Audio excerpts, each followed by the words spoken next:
Welcome to Public Health on Call, a podcast from the Johns Hopkins Bloomberg School of Public Health, where we bring evidence, experience, and perspective to make sense of today's leading health challenges.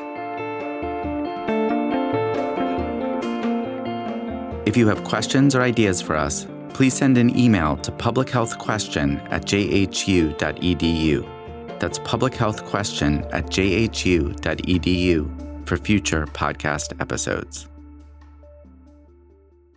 This is Lindsay Smith-Rogers, producer of Public Health on Call. Today, groundwater. Kellogg Schwab is the Abel Wolman Professor in Water and Public Health at the Johns Hopkins Bloomberg School of Public Health. He speaks to Dr. Josh Sharfstein about the depletion and contamination of groundwater in the U.S. and around the world, and what's being done to stop it. Let's listen. Dr. Kellogg Schwab, thank you so much for joining me on Public Health on Call to talk about something that most of us know is there, but we don't think about very much. And I'm talking about groundwater. And I'd like to start by asking you, as a water expert, what is groundwater? It's a pleasure to be here. And so what is groundwater? It's water that's under the ground. What does that mean? That means it's usually stored in what we call aquifers. So these are below the ground areas, as opposed to what we call surface water, which are rivers and lakes and other sources there. And these groundwater supplies can be vast. They can be very large, but they're unseen for the most part. Why are they important? Oh, groundwater is incredibly important for the purposes that we like to use it for, which includes a lot of its agricultural uses. Things are pumped up out of the ground to water crops, but also for drinking water. It's used for that. And other approaches that would be done for industry as well. So it's both municipal, industry, and a vast majority is for agricultural purposes. Now, there has been some reporting recently that our groundwater is under threat. I just want to understand that a little bit better. When people are starting to wring their hands over groundwater, what are they worried about?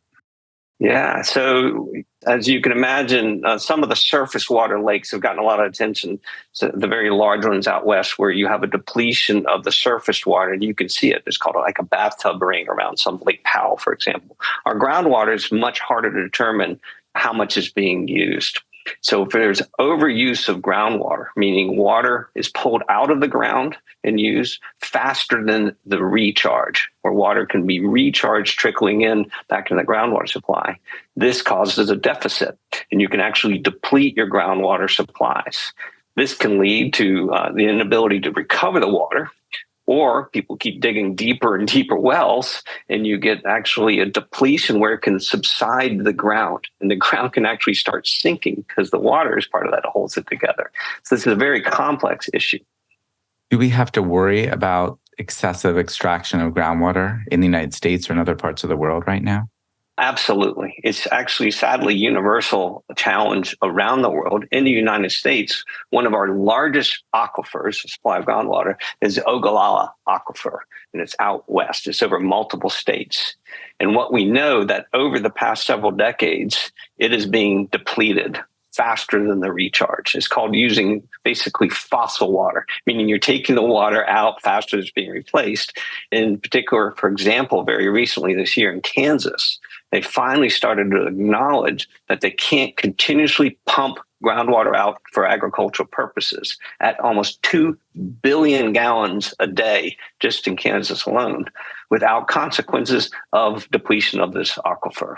And so this is beyond a single state, but it's at the state level that they're starting to worry about this. The other examples could be there is groundwater supplies in China. And China, northern part of China, uses groundwater for a lot of cities, municipalities, and industry. And there is a significant depletion of their groundwater supplies too. Sadly, in many parts of Africa, there's also overuse of groundwater sources. So I'm taking that humans are responsible for depletion of groundwater, and that's becoming an issue in a bunch of different parts of the world. I wonder if you could talk about climate. Certainly we think about the heat causing surface water to deplete and maybe causing those bathtub rigs that you were talking about before. Do we have to worry about climate when it comes to water that's underground?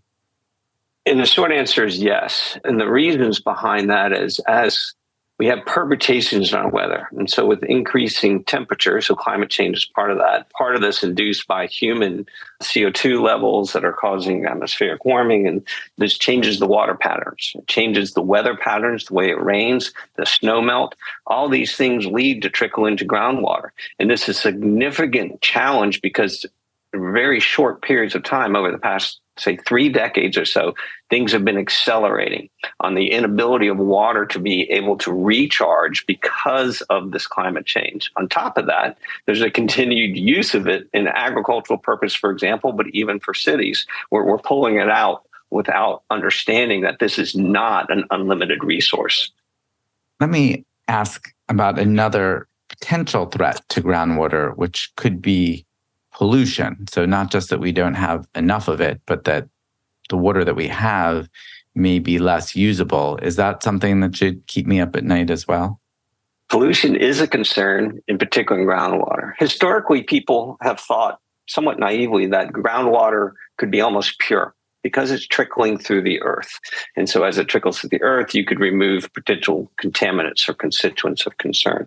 What we do know is in many areas, there is groundwater that's influenced by surface water because of cracks or fissures in the ground itself, or by deep well injection, for example, where we get contaminants from on the surface entering our groundwater. That's one of the things. The other challenge that we're facing is that as our approaches to determining what are the health threats for humans in particular, but also for animals, we are having a better way of detecting some of these substances that can filter through the ground quite easily. And in particular, there's ones that are the perfluorinated compounds. PFAS, for example, can be transported through the groundwater in a plume, and they can have very problematic issues for using that for drinking water, for example. So we have overuse, we have changes from climate, we have pollution. What are the potential consequences to life as we know it if we don't start to pay more attention to groundwater? Again, these are challenging questions with respect to linking it to public health, but if we do a broader lens, for example, agricultural uses of groundwater, if we go on and continue to use this precious resource in ways that are not monitored or thought in a longer term, we're going to run out of it. And we're going to run out of it in the regions where we want to be able to use this wonderful resource to grow crops. So it has to be a balance in there, that we can't just randomly start digging wells and pulling it out without thinking through the consequences. On top of that, exacerbated by the changes in climate, so that crops might need more water. So we're pulling out there. For human concerns, we need to make sure that we understand what would be in that water. A tragic example of this actually happened many decades ago in Bangladesh. The surface water was contaminated with bacteria, cholera, for example. So the thought was, let's dig wells to get people to use water from the wells instead of the surface. And when they did this, when they dug the wells, they didn't test the wells for all the dissolved substances that might be in that water, and arsenic, which can be naturally occurring, what's present in this groundwater.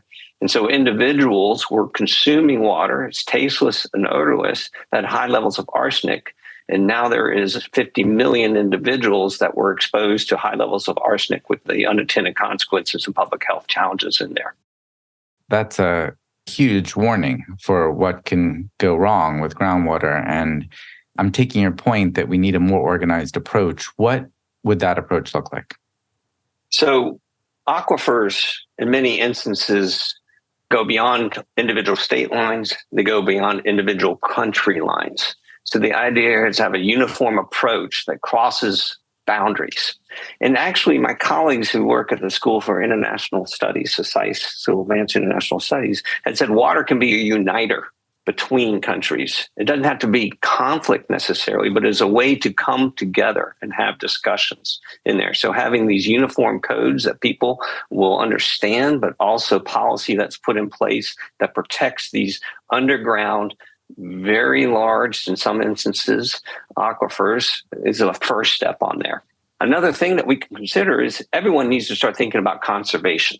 This is not an unlimited resource. And there are costs involved of pulling this water out of the ground.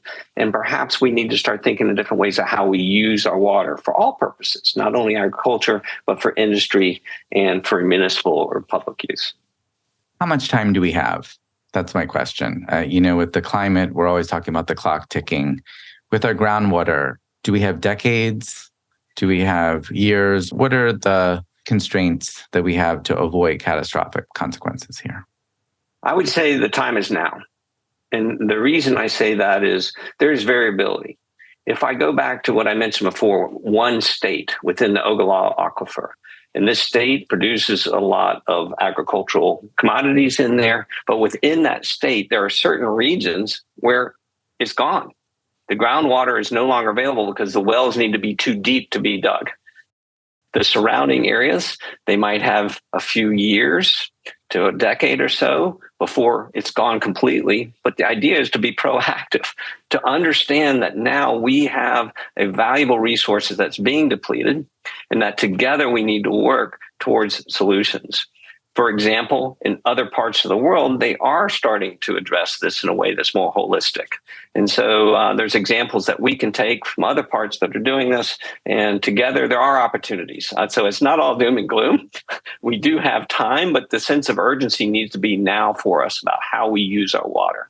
And there are ways that we can change our agricultural practices. Instead of just irrigating all this water that you pull out of the ground and putting it in the air as you do irrigation, there's ways to use drip irrigation. There's ways that we can improve the technologies that are already available to use appropriate volumes of water.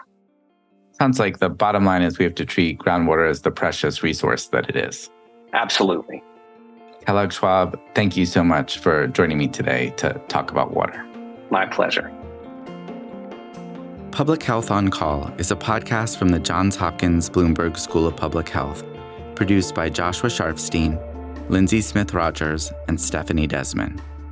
Audio production by J.B. Arbogast, Holly Cardinale, Philip Porter, Spencer Greer, and Matthew Martin, with support from Chip Hickey.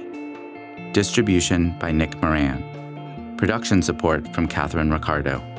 Social media run by Grace Fernandez and Shian Briscoe.